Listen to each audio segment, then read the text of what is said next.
You're listening to Catholic Chicago. Ahead, the Archdiocese of Chicago brings you programs about the people, events, and issues that touch our lives. Welcome to Catholic Chicago.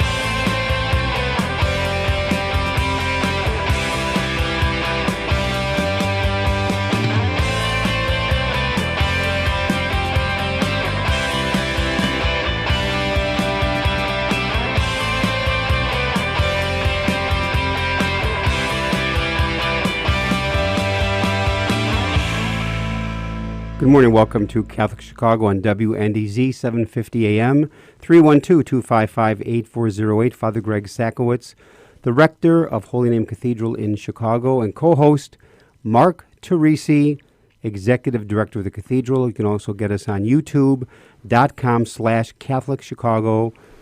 Good morning, Mark. How are you? Good morning. Beautiful day in Chicago. Oh, my Lord. The weather yesterday, today, it is an absolute downpour. Folks, if you can stay home, stay home. How was traffic coming in, Mark, on the Lakeshore Drive? Huge puddles on the right. I'm coming in from the north. On the right side, I mean, you just had to go very slowly, otherwise cars would be flooding. Well, the waves are crashing on the lake. South, because the wind is really affecting. In fact, it's so windy, I saw a robin lay the same egg twice.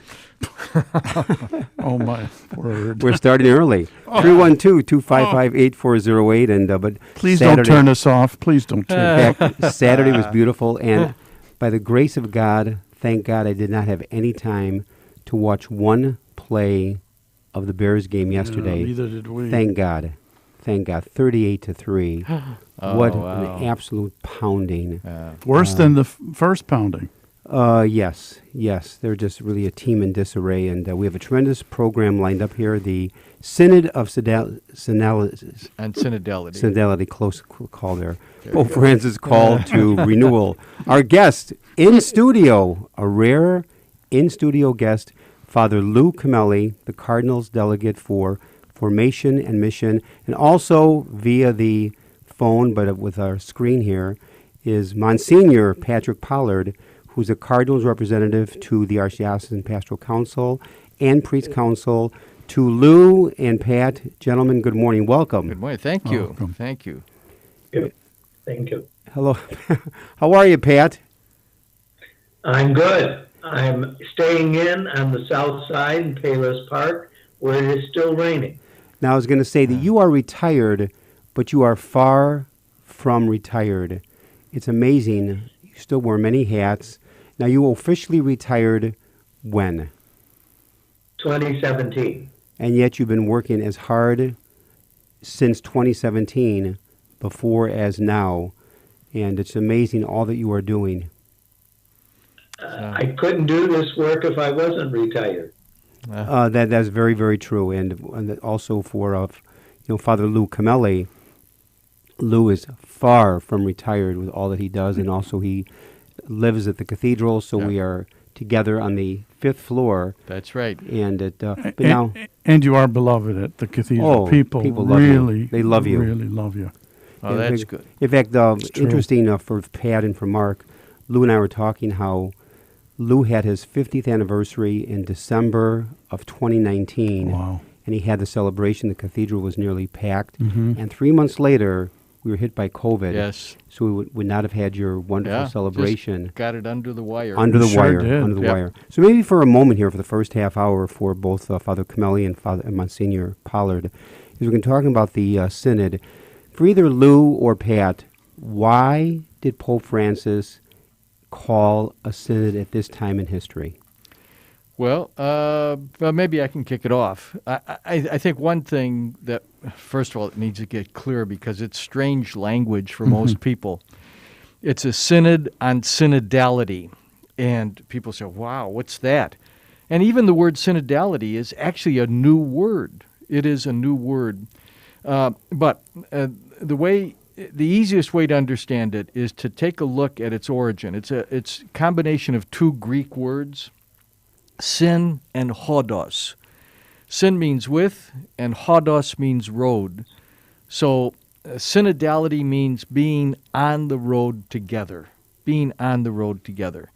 And a synod it also means a meeting, coming together. So, that's fairly simple. But when you put the two together, a synod and synodality, it does sound a little bit strange. So it's almost like a process about a process. But why did he call this? Why? And it's, I think Monsignor Pollard can explain this a little bit more. This is a multi-year process. Mm-hmm. It's unlike other synods, like, for example, on family life or on young people. Those are the two most recent synods. They were pretty much compact in a year and a half, or two. This one is a 3-year process. So the Pope really wants us to take this seriously. And it's about taking a look at who we are as church on the road together and our mission, our purpose. In many respects, and I can get into this later too, it's about reclaiming the renewal that was begun by the Second Vatican Council. Because it's beyond rearranging structures and institutional life. It's beyond the organizational side of church. It's really getting to the heart of the matter, that we are a people of faith gathered around Jesus, moving through history with a mission to the world. Now, Pat, Lou just did a great job in summarizing. What more can you add to that? There's a symbol, a logo for the Synod that says Synod 2021-2023 for the Synodal Church, Communion, Participation, Mission. And it's very colorful. And you'll see it reprinted on the documents that we're distributing for the consultative groups. It's also on the Arch webpage. And it's very cleverly designed because it encompasses what the Holy Father is looking for. And if you look at the artwork, there are all kinds of people. They're in different colors, purples, reds, yellows, greens. And they start from the very youngest, they're children. There's someone sitting in a wheelchair, someone using a cane. There's someone who looks like a woman religious, and there's a bishop holding a crozier amidst all these people. The Holy Father is opening this to the world for reflection. And this logo is a symbol of all the people he wants to share their thoughts, their insights, their spirit-led convictions on the Synod and what it should be, what it should mean in the life of the Church. Now, this is related. So our daughter is at Misericordia. She was home for the weekend, so we stayed home, and we watched the Cardinals' Mass. And last night. Yeah, yesterday morning, the 9:30 ABC. I see. So he talked about 3 things about the Synod, and maybe, I don't know, maybe one at a time you could elaborate. But he said it's about encounter, it's about listening, and it's about discerning. So I thought those are easier words to understand in terms of, but how do those 3 words fit into this process? Yeah, I mean, I think we got to step back just a little bit to understand those words. And there's another set of 3 words too that are connected with the Synod. You'll see that in the logo that Monsignor was talking about. What are those, Lou? And those are encounter. Wait a minute. Communion. Yes, communion, participation, mission. So in any case, there are these sets of words and those and are so good forth. sets of words, by the way. But step back from this and think about Pope John the 23rd when he called the council 60 years ago, by the way. Wow. 60 years ago. He issued a decree called Humani Salutis, and he said, the world is in crisis. in a way that is unprecedented. And here was a man who was a historian, and he had firsthand experience in the middle of the 20th century, 2 world wars, multiple genocides, development of weapons of mass destruction, the great inequities of some people prospering, but a lot of people in misery. So in any case, right in the middle of that century, he said, this is crisis. And the church needs to be able to bring the life-giving power of the gospel to the world. And that was what the council was all about. That's what it was about. It wasn't about rearranging furniture or reorganizing things or making committees and so forth. It was about this, about bringing the life-giving power of the gospel to the world.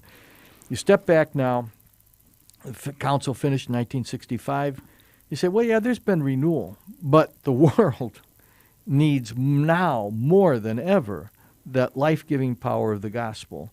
And so the Synod is fundamentally trying to read the signs of the times and people listening, so that that was the first word the Cardinal used, right? Mm-hmm. Encounter, meet each other, and speak honestly, openly, and attentively listen to each other and take up that mission. Understand, where is the Spirit leading us? Where is the Spirit prompting us to go?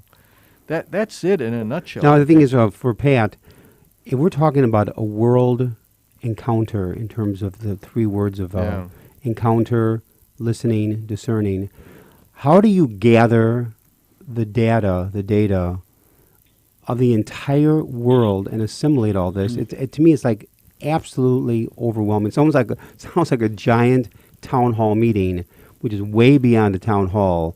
But how do you begin to assimilate all the cultures, all the continents? To me, it's overwhelming and daunting. Pat? The process begins, as it did with us yesterday. It begins today when the web page goes live, so people can go to archchicago.org and click on Synod, and it'll bring you to a web page. And it'll invite people to read about a synod. We actually have a descriptive, what is a synod? And then we talk about the Holy Father's call to this synod on synodality. We invite people to pray. We print the prayer for the synod. And we also have a link to a prayer app so that you can pray for the synod every day of these next 2.5 years. And then there is also an opportunity to give your reflection. Where do you think the power of the gospel is leading us at this time in the life of in individuals' lives, in the life of the church, and how can it affect the world? Then all of that has to be submitted to us by February 1st, 2022. Following that, Father Lou will condense all of the thoughts together, and on April 1st, we'll present a 10-page document to Cardinal Supich for him to forward to the Bishops' Conference in Washington. Then, following all of the dioceses of the United States submitting these 10-page documents, these syntheses, then they will become international statements, and the preparatory document for the Synod itself will be prepared by the Office of the Synod at the Vatican. And the Synod will then commence in October of 2023. We're going to take a little break. WNDZ 750 AM, Catholic Chicago, 312-255-8408, or you can see us on youtube.com/Catholic Chicago. We're here with Father Luke Camelli, Monsignor Patrick Pollard. When we come back, maybe we could talk a little bit about what practical ways can parishes be involved in the Synod. So we'll be back in a few minutes. Please stay tuned.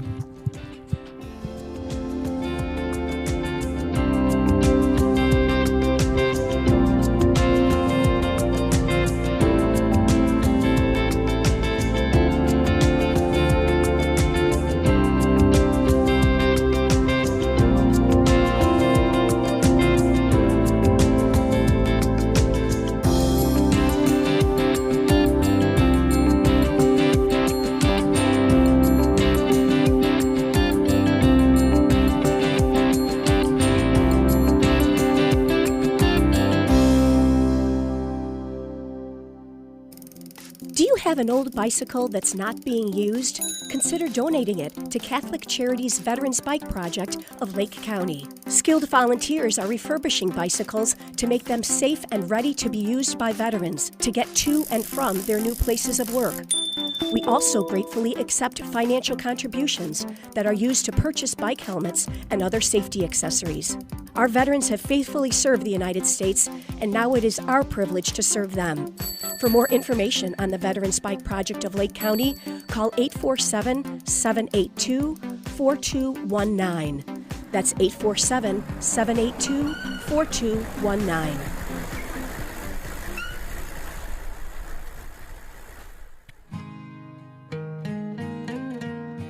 I am a seminarian. The church needs compassionate and well-trained priests to help guide each of us through life. What inspires me, what draws me always to the priesthood is continue to see priests be a beacon of hope for other people. You can play a part in the education of these young men as they prepare for a life of service to others. I want to be that beacon of hope too, and it sets my heart on fire. To support our seminarians, make your gift at archchicago.org/seminarian fund or call 312-534-7959.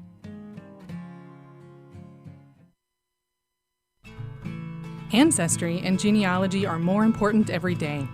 People all over the world are wanting to learn more about their family heritage for personal and for health reasons. At Catholic Charities, we are hearing from adults who lived for a brief time at St. Vincent's Orphanage, the wonderful life-affirming agency that operated out of our headquarters for 91 years, serving thousands of women, children, and families until it closed in 1972. Our post-adoption services help adults who want to learn more about their experience at St. Vincent's. Our compassionate staff members provide whatever family background information they can offer, along with support and reunion services. To learn more, call 312-655-7093. That's 312-655-7093. The spirit of St. Vincent's lives on in the inspiring stories that continue to emerge today.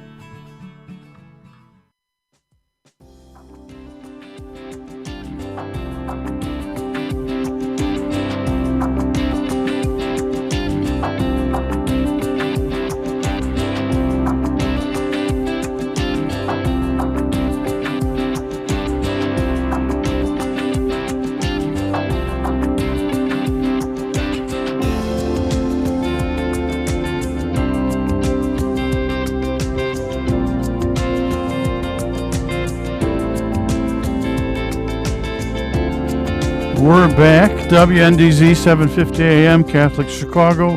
312-255-8408. Father Greg Sakowitz, Mark Tracy here. Or you can go to youtube.com/Catholic Chicago. We're with Father Lou Camelli, and we're with Monsignor Patrick Paulo. We're talking about the Synod on synodality. But before we move forward with that discussion, Father Lou, probably one of the foundational people that would really support this approach would be Cardinal Bernardine. Absolutely. And we have a special celebration coming up, if you could speak with that. Yeah, I just want to mention this because it really is important. November 14th marks the 25th anniversary of the death of Cardinal Bernardine, beloved pastor here in Chicago. You know, Lou, it's hard to believe 25 years have 25 passed. years, yeah, it's amazing. Amazing. Just amazing. So we're going to have two observances to commemorate that anniversary. On November 1st, 7 p.m. at the Cathedral, there will be a program, and it's entitled, Now More Than Ever, The Enduring Prophetic Legacy of Cardinal Joseph Bernardine 25 years after his death. And that evening there'll be 5 speakers identifying, just briefly speaking, 7-8 minutes each, elements of his legacy that we really need to pick up and continue today. Things about the peace pastoral, for example, and the way in which he dealt with education through big shoulders and ministry and ministers and anticipating how we deal with the abuse crisis and also the consistent ethic of life, which is so important in respect of life, from conception to death. So in any case, that's going to be on November 1st, Holy Name Cathedral, 7 p.m. And there's no charge. There is no charge, and there's parking is available at 1 West Superior, and people bring their tickets in, get them validated, and Free parking then. Free parking, yeah. It should be. And the program goes from 7 till about 8:30? In 8:15 or so, yep. Okay. So there you go. That's Thank you. And if they want to learn more about it. Oh, and then the following day, there's a Mass, too, at noon at the cathedral again for the deceased bishops, priests, and deacons of the diocese. Cardinal Supich will be the presider and homilist, and there will be a special commemoration there, too, of Cardinal Bernardine. So again, folks, mark November 1, 7 p.m. Cathedral. November 2, 12 o'clock Mass led by Cardinal Supich. And it's amazing, 25 years have passed, and it's been like in a blink of an eye. Yep. What a great leader. And now, getting back to our topic for a moment, Pat, we're talking about the gathering, those listening, the sessions. You will be leading in the Archdiocese. What groups are they specifically going after for listening sessions? The Cardinal reached out initially to use the existing consultative structures. Now, I'll mention them by name, and they exist in the Archdiocese of Chicago. Many of them begun by Cardinal Bernardine, furthered by Cardinal George, and now continued by Cardinal Supich. So that is the Presbyteral Council. There are approximately 40 priests on the Presbyteral Council. The Archdiocesan Pastoral Council, lay women and men from every vicariate in the Archdiocese. There's approximately 60 members. The Archdiocesan Women's Committee, there are 22 on that group. The Consejo Hispano, currently 10 members. The Diaconate Council, currently 41 deacons. And including in that also are the ways that we consult with the women and men religious through our Office for Religious at Sister Joan McGlinchey. So all of those are the first wave of communication, and it's not just for them alone, because I know, for instance, the Women's Committee, each of the women usually has outreach to parishioners at their home parishes. 6 to 10 of the ladies gather every other week, and they talk about problems, possibilities, challenges for the church. So their feedback will be given to the council member, who will then submit it to us, and they can submit it either electronically through an email address, or they can send us hard copy. Now, along those lines, Pat, that will be their role in the coming months. What are some of the questions that the groups will be asked? Well, the fundamental question, and Lou can expand that even more, is what does it mean to journey together? What is our journey? What's the description of that in our society today? And then we have the 3 areas of focus for the synod. And the first is communion. So their questions are, look at your community and answer the questions, who are those on the margins in our local community? How do we encounter them, listen to their voices? How does what we hear inform how we journey together? Then participation.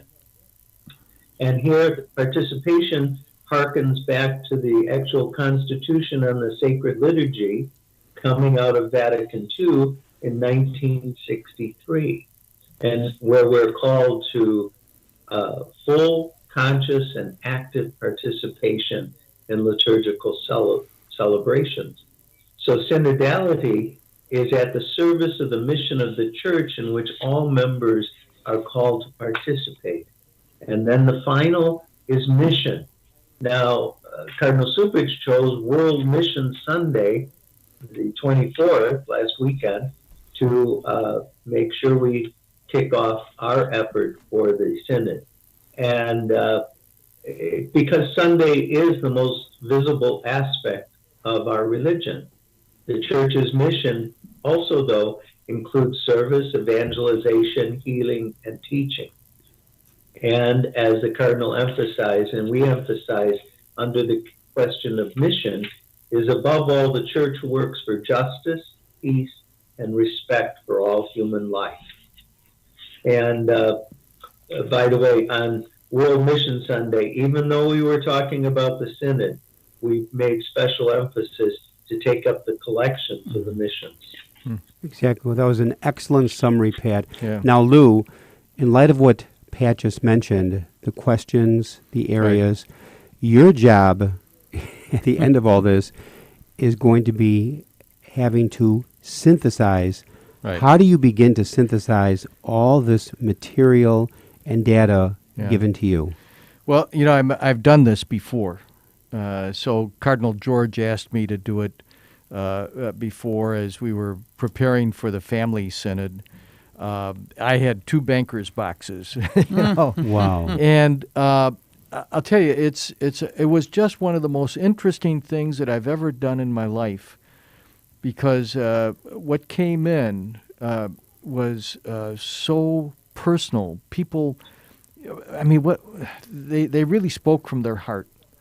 And but there's also something else that becomes clear and makes it not simple but easy, in the sense that there are lines that emerge. You begin to see certain trends and things, and they get clearly delineated. So I anticipate a similar thing happening with this. You know, that there'll be a lot, but that's okay. I'll go through it. And as I do, I'll keep an eye open for the kind of common threads that are in the feedback. And you're kind of a dispassionate listener, then. Well, I try to be. Yeah. Sure. Yeah. I mean, and in fact, that's one of the huge pieces in this whole process, that all of us have to set aside our own agendas. This is not a parliamentary procedure. We're not here just to solve problems, but we're really trying to listen to each other, and in listening to each other, to detect where the Spirit is prompting us. Good point. Yeah, that's really Now, important. maybe as a closing question, this is almost like a bomb for either Pat or for Lou. At the end of the whole thing, looking down the road, what is the end result supposed to be? I realize that this is just beginning now. You don't know the responses from the worldwide community. But looking ahead, what is this leading to? Yeah, the destination. Correct. It's a good question. I mean, I think for me, Pat would have another. It's a church that is remobilized to move in service to the world. How about for you, Pat? What I'm saying is a church being excited to speak and to listen. And by speaking, they're speaking because the Spirit has prompted them. And that's what I'm anxious to hear. What is the Spirit saying? Yeah. The Holy Father in several moments has said we've got to let the Spirit speak and not be caught up in our own certainties. He said if we don't let the Spirit speak through us, then it's like putting the Spirit in a cage. I thought that was a powerful image. Yep. So as Mark hinted, what are we doing for the parishes? Our consultative groups are reaching out. I'm already fascinated by those who have read some of the articles on the Synod, people involved in ecumenism, interreligious activities, healthcare ministries.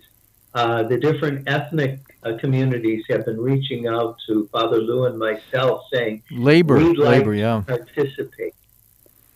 I want to thank in a very special way Monsignor Pat Pollard, Father Lou Camelli. This has been an outstanding half-hour discussion regarding, I'll tell you, this is very exciting times. Yes, it is. And we have to be Spirit-led. We can't get in our own way, be led by the Spirit. So thank you very much to Monsignor Pollard and Father Camelli.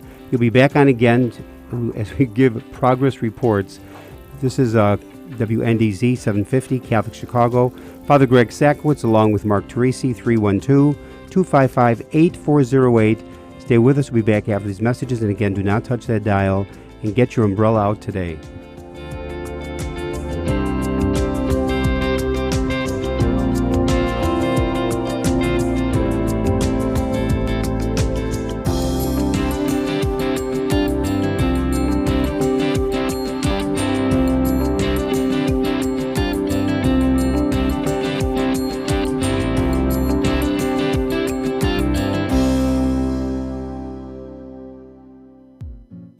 Throughout the COVID-19 pandemic, Catholic Charities has continued to respond to the needs of people who come to us for assistance. More than 850,000 meals and food parcels have been offered to those who are struggling with food insecurity. Over 108,000 homelessness prevention hotline calls have been answered. Over 22,000 people have received mental health services, and $2 million in financial assistance has been provided to keep people housed. If you or someone you know needs assistance, email us at gethelp@catholiccharities.net. That's gethelp@catholiccharities.net. Or call 312-655-7700. That's 312-655-7700. Before, during, and after COVID-19, Catholic Charities is here for you.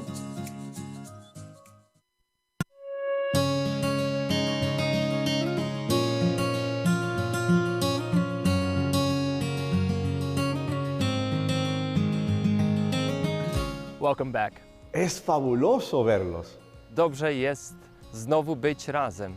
It's good to be together again. After so many months apart, pandemic capacity limits have been lifted, and we want to welcome everyone back to church. We can all pray together again. And listen as our choirs lift their voices in song. We've been together in spirit. And now, when you are ready, our doors are open wide. Nuestras puertas están abiertas de par en par. Nasze drzwi są otwarte. And we're here to welcome you back to Catholic Mass.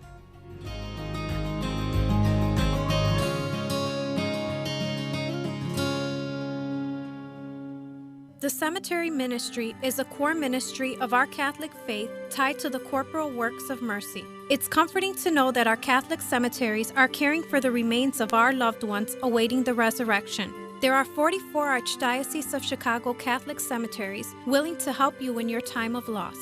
Call 708-449-6100 or visit CatholicCemeteriesChicago.org. Catholic Cemeteries, serving the Catholic community since 1837. You're listening to Catholic Chicago. Ahead, the Archdiocese of Chicago brings you programs about the people, events, and issues that touch our lives. Thanks for letting us be part of your morning. Now again, Catholic Chicago.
Welcome back to Catholic Chicago on WNDZ 750 AM.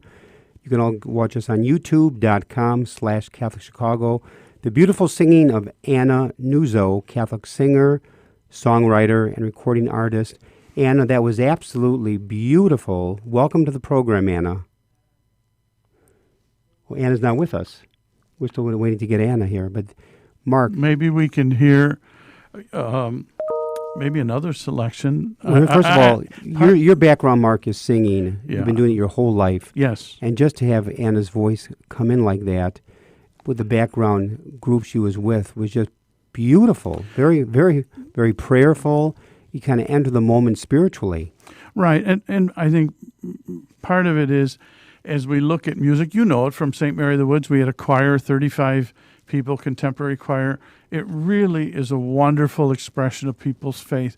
And I feel like that choir created community for the parish. Absolutely. And also and people sharing their gifts with the wider community. I always say a gift is only a gift when it's given away. Right. You don't share the gifts God gives you, they're not a gift. And the other thing I learned was there were people in the choir, I can't do a solo, I can't. Well, I never accepted that. And they could. There's so many people that just grew in their understanding of their faith because they were able to sing to a congregation about what they believed in. And but that's you never, probably, I'm you sure. never allowed me to do a solo. No, and I never would allow you to do so. Well, that's not true.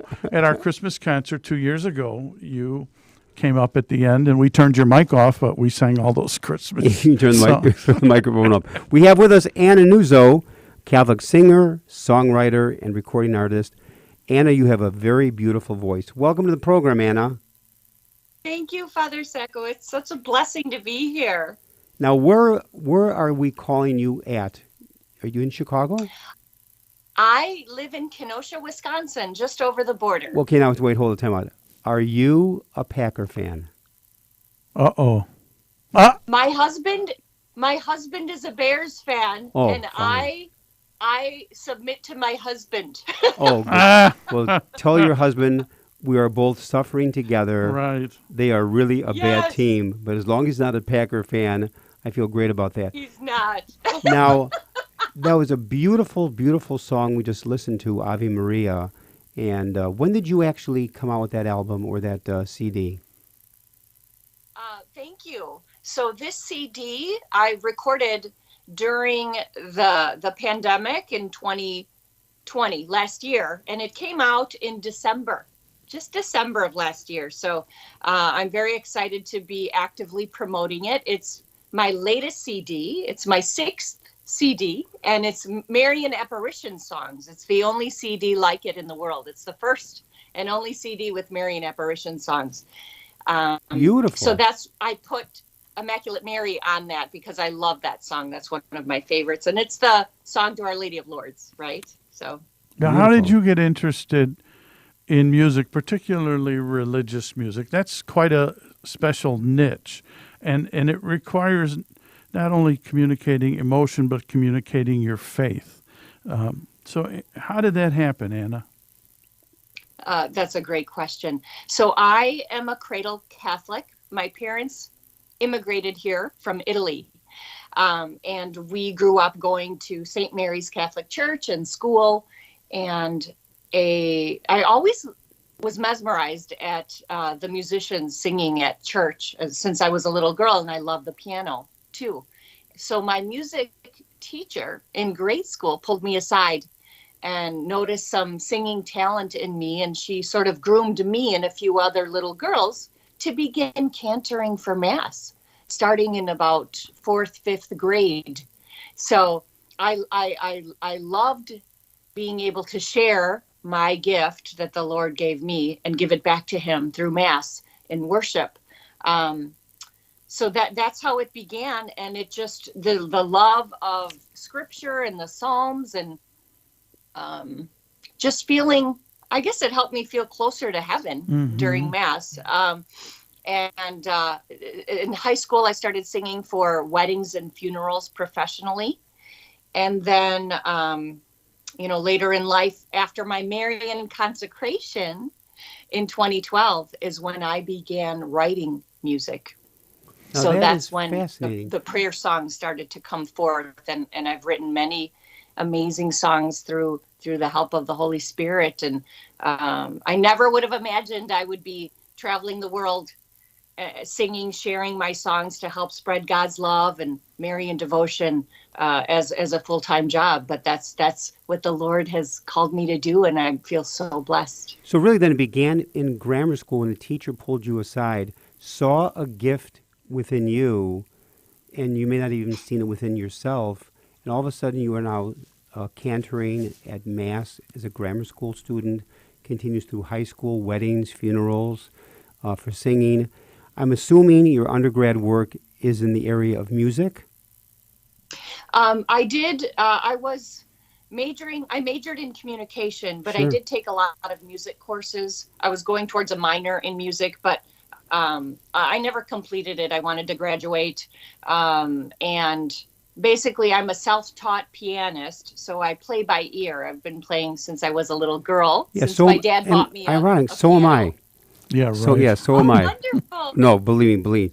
The only thing I ever played was Chopsticks. sports. Yeah, the only- Chopsticks, maybe. Chopsticks. Now, Yeah, I would always listen to songs on the radio or at church and come home and figure them out on the piano. And I would do that. But you know what I wanted to just quickly say before I forget? I, too, used to be very nervous singing solos. So I was smooth sailing, singing with choirs. But when it was time for a solo, I would get very nervous and have anxiety. But I would pray for the Holy Spirit to help me and pull me through. And I always, made it through. But it wasn't until my Marian consecration that she removed all that anxiety and fear. She really helped. It was the beginning of my music ministry, because now I sing in front of thousands of people all over the world, and she removed that fear and anxiety. So praise God, and it changed my life. do you have a favorite city where you like to sing particularly? I have a favorite country, Italy. But of course. But of course, a favorite city, not necessarily. Honestly, it's not just about the city and the church or the cathedral or the shrine. It's about the people. It's about, getting these opportunities to meet and minister to these people and hear about their stories and share my story and, try to just be in the moment and be aware of what the Lord is, trying to tell me in the moment and what to do. Beautiful. We're going to take a little break, Anna. WNDZ 750 AM, Catholic Chicago, 312-255-8408. You can go to youtube.com/Catholic Chicago. We'll be back with Anna Nuzzo, Catholic singer, songwriter, recording artist, and inspiration. And we'll be back in a few minutes. Please stay tuned.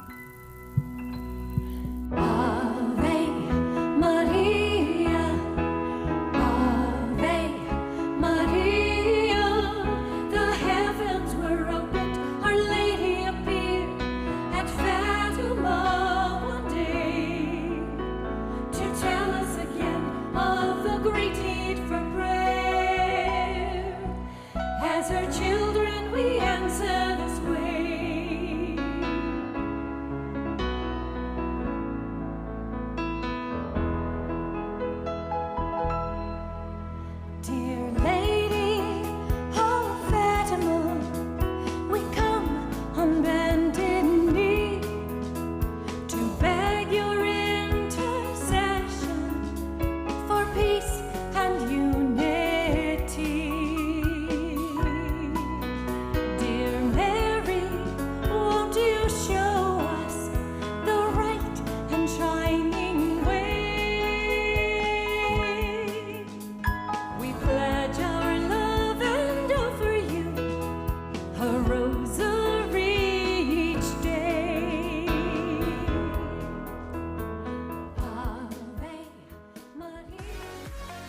Catholic Charities Veterans Employment Services help veterans find and maintain employment through job readiness training, resume writing assistance, mock interviews, and job placement counseling.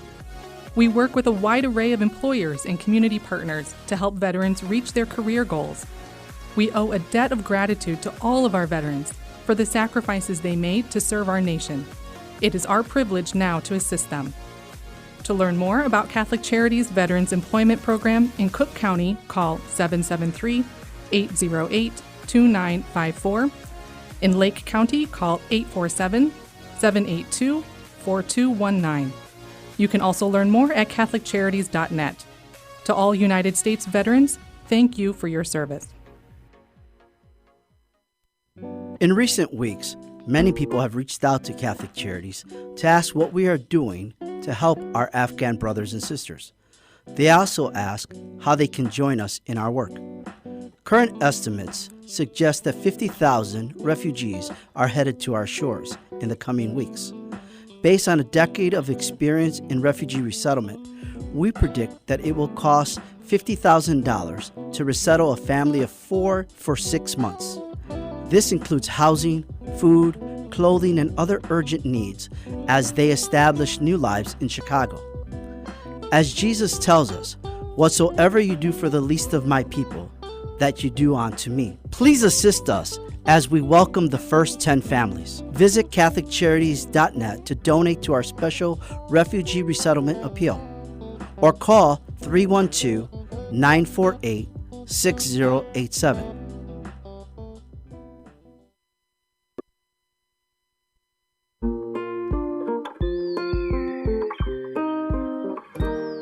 I feel special. I feel great. I got good grades.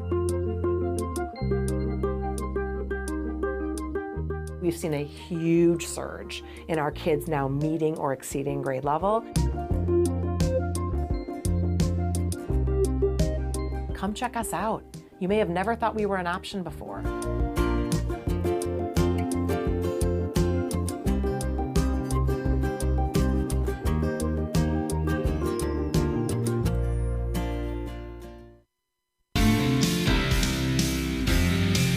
Catholic Charities in Lake County provides a comprehensive range of social services supporting individuals, families, and older adults. These include crisis assistance, shelter, clothing, family support, counseling, legal assistance, primary health care, and specialized services for seniors and veterans. Grab-and-go meals and food pantries help those who are experiencing food insecurity. Plus, we have a diaper depot to support low-income families and their infants. If we can assist you or someone you know, please call Catholic Charities of Lake County at 847-782-4000. That's 847-782-4000.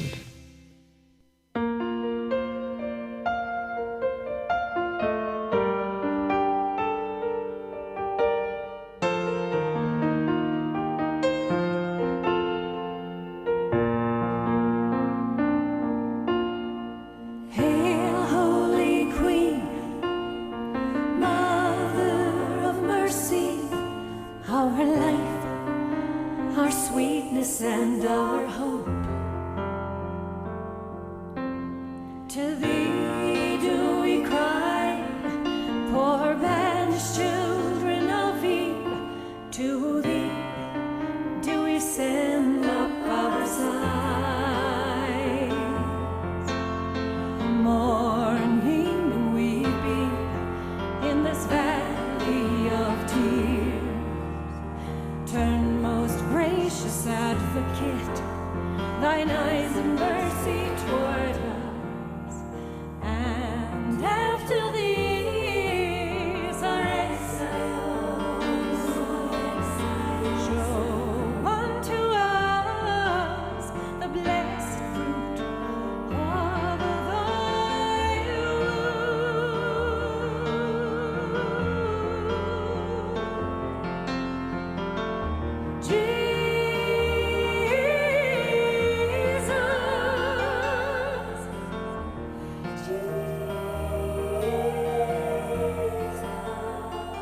We're back. Beautiful.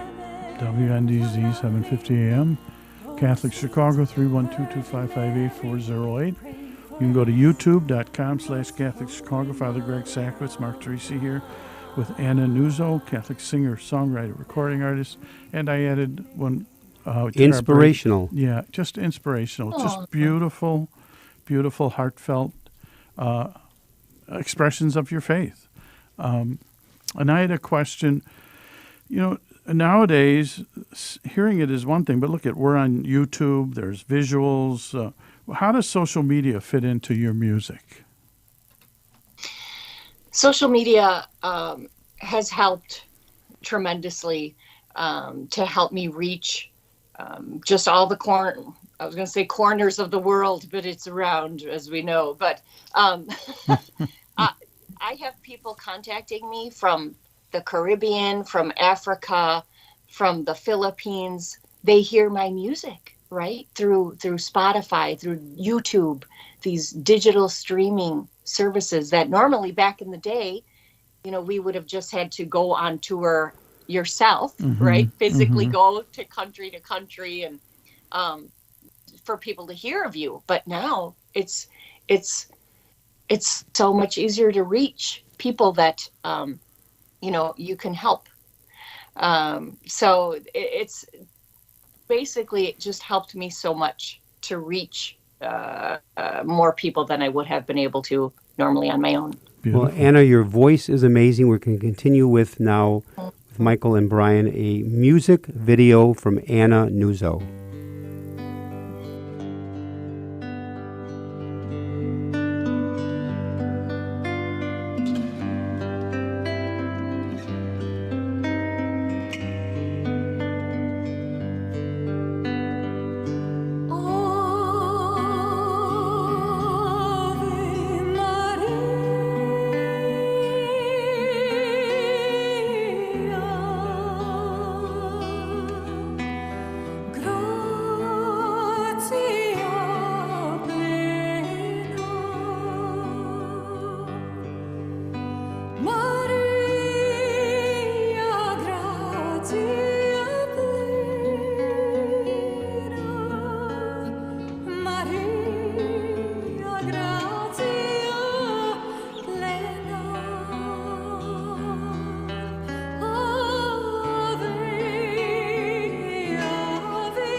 Beautiful.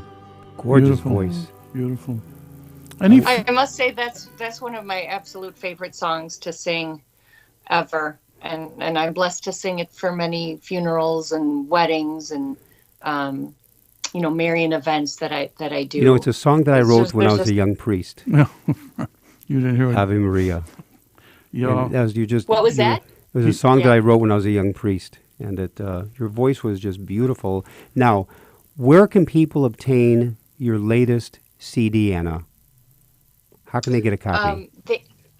Thank you. So they can learn more about me and my music and purchase all my CDs on AnnaNuzzo.com, ANNANUZZO.com, and I have an online store link right there. So you can go on there. You can go on YouTube and hear many of my songs, and you can also contact me through there. I do read all of the contact emails that come to my website. I read them all. So I will directly respond to your questions. This is how a lot of people book me to sing at their churches, their parish events, their conferences, retreats, missions. This is how you can very easily get a hold of me. Anna, give us that And I contact also- information one more time. Sure. It's AnnaNuzo.com.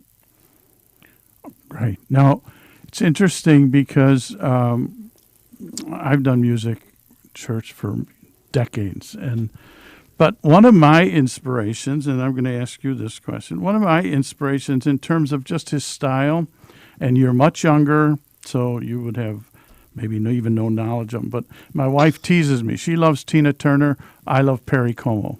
And when he was in Jupiter, Florida, when he would sing at his parish, particularly at Christmas time, etc. Any secular musicians that inspire you? Well, I've always loved Celine Dion's voice.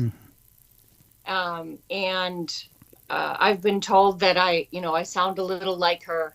And I've sung the prayer many times for weddings. So I love her. I love Michael Bublé, Frank Sinatra. I grew up, my parents from Italy, we love the Rat Pack. Right?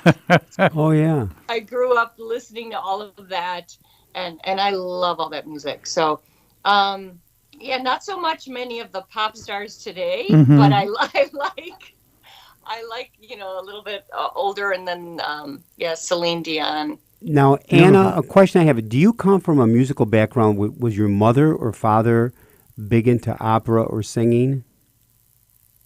So, a little bit. Not my mom, but my dad was a mason. So he was known as the singing bricklayer. Oh, wow. Because he always sang opera and like Pavarotti and Frank Sinatra on job sites, because he would sing while he worked.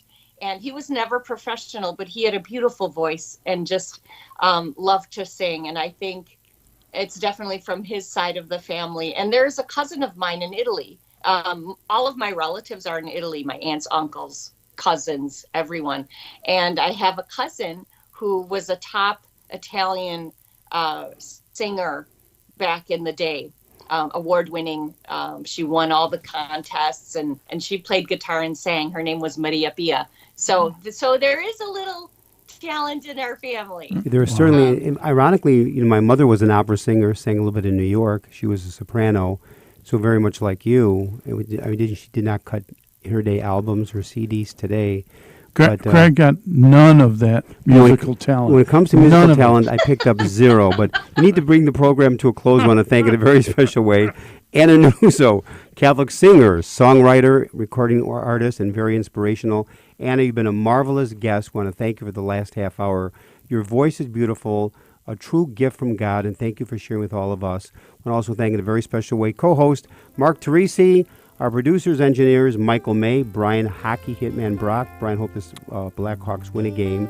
To all of our listeners, may God bless you. Greg, do you want to sing us out? Do you want to sing us out, Greg? We'll let Anna do it. Okay. Thank you so much. It's been a blessing. Believe in us.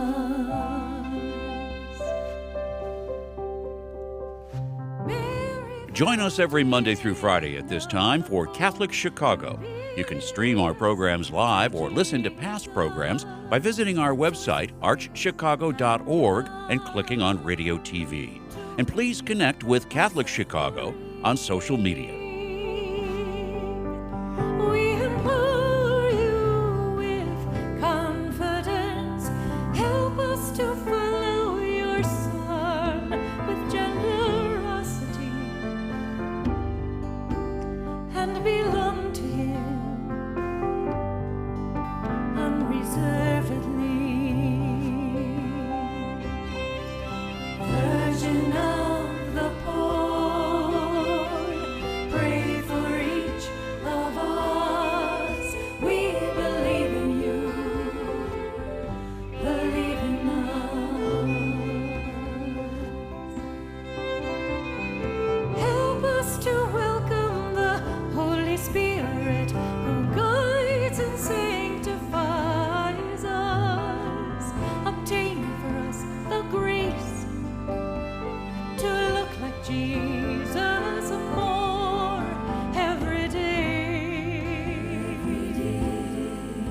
so that